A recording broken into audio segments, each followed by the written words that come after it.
தலைவனின் பாதை 50 வருட ரஜினியின் சினிமா காவியம். வணக்கம் நண்பர்களே. 5 தசாப்தங்கள், அதாவது 50 ஆண்டுகள்.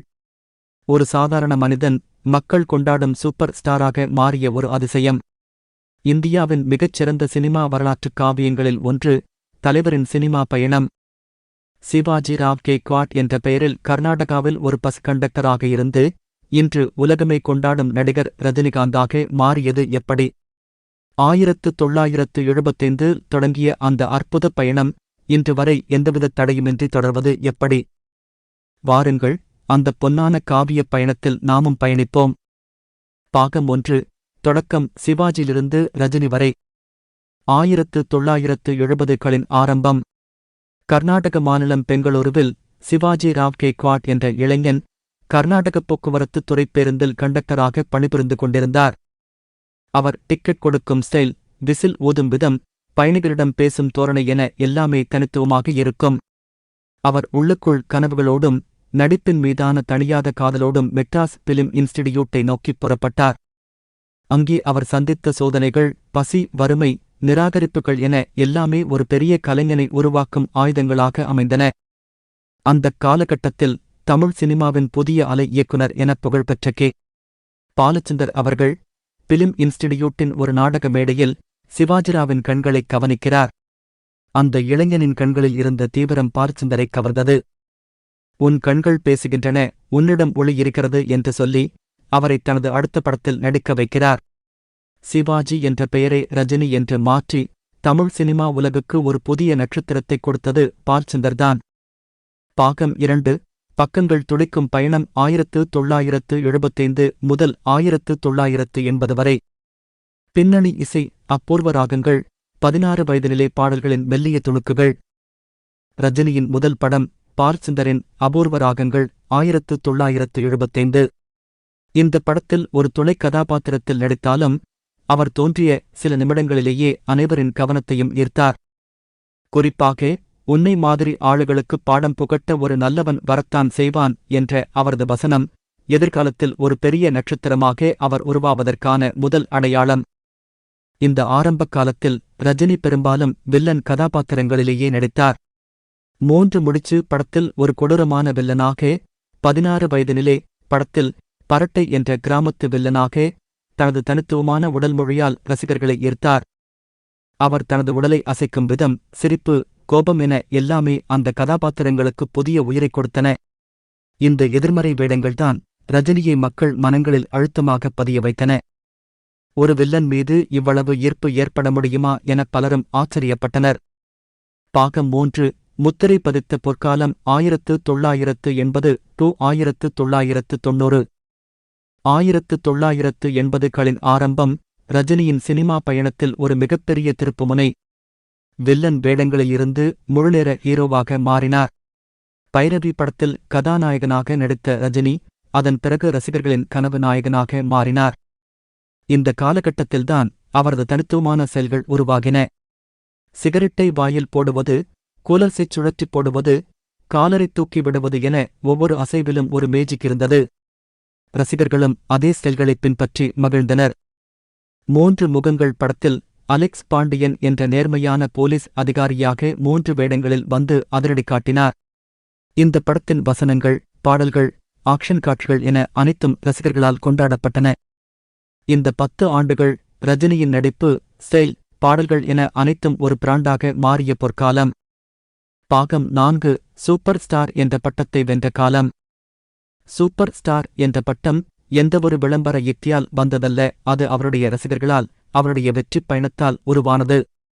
1980களில் வெளியான பில்லா, ஜானி, காளி போன்ற படங்கள் அவரது ஆக்ஷன் ஹீரோ பிம்பத்தை உச்சத்திற்கு கொண்டு சென்றன. குறிப்பாக பில்லா இந்தி படத்தின் ரீமேக் என்றாலும் ரஜினியின் ஸ்டைலிஷான நடிப்பும் கம்பீரமான தோற்றமும் அதை ஒரு புதிய உயரத்திற்கு எடுத்துச் சென்றன. இந்த படத்தின் வசூல் ரஜினியை வர்த்தக ரீதியாகவும் ஒரு பெரிய சக்தியாக மாற்றியது. இந்த வெற்றிகள்தான் அவருடைய பெயருக்கு முன்னால் சூப்பர் ஸ்டார் என்ற கிரீடத்தை நிரந்தரமாகச் சூட்டின. பாகம் 5. பனிமலையின் வெப்பம். 90 years லெஜண்ட் வரிசை. 90களில் ரஜினி ஒரு நடிகராக மட்டுமல்லாமல் ஒரு சமூகப் புரட்சியாளராகவும் உருமாறினார். அண்ணாமலை படத்தில் அவர் பேசிய "நான் சொல்றதையும் செய்வேன், சொல்லாததையும் செய்வேன்" என்ற வசனம் வெறும் சினிமா வசனம் அல்ல, அது ஒரு கலைஞனின் ஆளுமை. பாட்ஷா படத்தில் "நான் ஒரு தடவை சொன்னா 100 தடவை சொன்ன மாதிரி" என்ற வசனம் திரையரங்குகளில் ரசிகர்களை கூச்சலிட வைத்தது. இந்த காலகட்டத்தில் மன்னன், பாட்ஷா, முத்து, அருணாச்சலம் என பல பிளாக்பஸ்டர் படங்களை வரிசையாக கொடுத்தார். இந்த படங்களில் அவர் நகைச்சுவை நடிகர் வடிவேலு உடன் இணைந்து அடித்த காமெடி லூட்டிகள் இன்று வரை ரசிகர்கள் மத்தியில் பேசப்பட்டு வருகின்றன. இந்த 90-கள் ரஜினி ஒரு சாதாரண ஹீரோவிலிருந்து தமிழ் சினிமாவின் லெஜெண்டாக மாறிய ஒரு சகாப்தம். அவர் நடித்த படங்கள் சமூகச் சிக்கல்கள், அரசியல் கருத்துக்கள் என பல விஷயங்களைப் பேசியது. பாகம் 6 பாலிடிக்ஸ் பிளேவர் நெருக்கமான நேரங்கள். ரஜினியின் சினிமா வாழ்க்கையில் அரசியல் என்பது ஒரு தவிர்க்க முடியாத அங்கம்.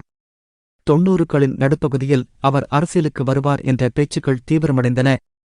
அண்ணாமலை பட வெற்றி விழாவில் அரசியல் மாற்றம் தேவை என்று அவர் பேசியது தமிழக அரசியலில் பெரும் தாக்கத்தை ஏற்படுத்தியது. 1996 தமிழக சட்டமன்றத் தேர்தலில் அவர் அப்போதைய அரசியல் சூழலைப் பற்றிப் பேசியது திராவிட முன்னேற்றக் கழகத்தின் வெற்றிக்கு ஒரு முக்கிய காரணியாக அமைந்தது. இந்தச் சர்ச்சைகளும் அவர் குரல் எழுப்பிய தருணங்களும் அவரைப் பற்றிப் பேசுபவர்களை அதிகப்படுத்தின. ரஜினியின் ஒவ்வொரு அசைவும் அரசியல் வட்டாரத்தில் கவனமாகப் பார்க்கப்பட்டது. பாகம் 7 2000-2010 ரோபோ எனும் ராட்சச வெற்றிகள். புதிய நூற்றாண்டு, புதிய ரஜினி. படையப்பா படத்துக்குப் பிறகு சிறிது காலம் இடைவெளி எடுத்த ரஜினி 2000களில் பிரம்மாண்டமான படங்களுடன் மீண்டும் வந்தார். சந்திரமுகி, சிவாஜி, எந்திரன் என அடுத்தடுத்து வெளியான இந்த படங்கள் ரஜினியை மீண்டும் ஒருமுறை வசூல் சக்கரவர்த்தியாக மாற்றின. இயக்குனர் ஷங்கருடன் இணைந்து சிவாஜி மற்றும் எந்திரன் படங்களில் ரஜினி தனது ஸ்டைலை தொழில்நுட்பத்துடன் இணைத்து உலக சினிமாவையே திரும்பிப் பார்க்க வைத்தார். எந்திரன் படத்தில் சிட்டி ரோபோவாகவும் டாக்டர் வசீகரனாகவும் அவர் காட்டிய நடிப்பு ரஜினியின் திறமையின் இன்னொரு பரிமாணத்தைக் காட்டியது. தமிழ் சினிமாவில் 100 கோடி ரூபாய் வசூல் என்ற சாதனையைத் தொட்டது ரஜினியின் இந்த படங்கள்தான். பாகம் 8 கடலுக்கு மீண்டும் வருகை. 2010 DOP 2020. 2010களுக்குப் பிறகு ரஜினி தனது படங்களின் கதைக்களத்தை தீவிரமான சமூக, அரசியல் கருத்துகளுக்கு மாற்றினார். இயக்குனர் ப. ரஞ்சித் உடன் இணைந்து கபாலி மற்றும் காலா ஆகிய படங்களில் சமூக நீதி, நில உரிமை, சாதிய அரசியல் போன்ற முக்கிய பிரச்சினைகளைப் பற்றி துணிச்சலாகப் பேசினார். இந்த 2 படங்களும் ஒரு புதிய தலைமுறை ரசிகர்களை ரஜினி பக்கம் ஈர்த்தன.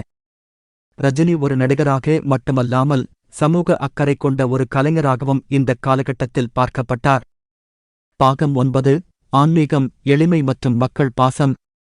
கோடிக்கணக்கான ரசிகர்களின் சூப்பர் ஸ்டாராக இருந்தாலும் ரஜினி ஒரு சாதாரண மனிதராகவே வாழ்ந்து வருகிறார்.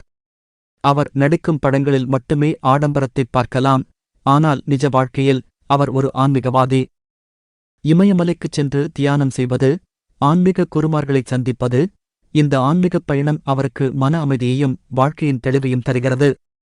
ரஜினி தனது எளிமையான உடை, இயல்பான பேச்சு, எந்தவித பந்தாவும் இல்லாத வாழ்க்கை முறை என அனைத்திலும் தனித்து நிற்கிறார். இதுதான் ரசிகர்கள் அவர் மீது வைத்திருக்கும் பாசத்திற்கு முக்கிய காரணம்.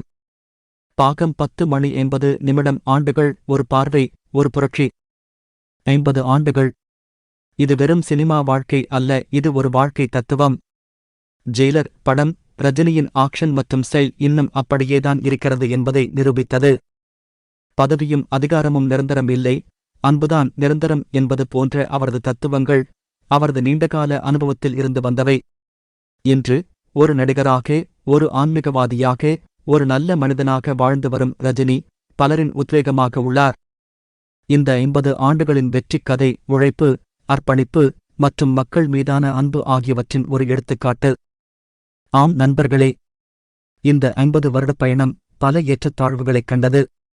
ஆனால் ஒவ்வொரு காலகட்டத்திலும் ரஜினி என்ற நட்சத்திரத்தின் ஒளி இன்னும் பிரகாசமாகவே இருந்தது. தமிழ் சினிமாவை உலக அரங்கிற்கு எடுத்துச் சென்ற பெருமை அவருக்கு உண்டு. இந்த சினிமா பயணத்தின் அடுத்த அத்தியாயத்தைப் பார்க்க நாம் ஆவலோடு காத்திருப்போம்.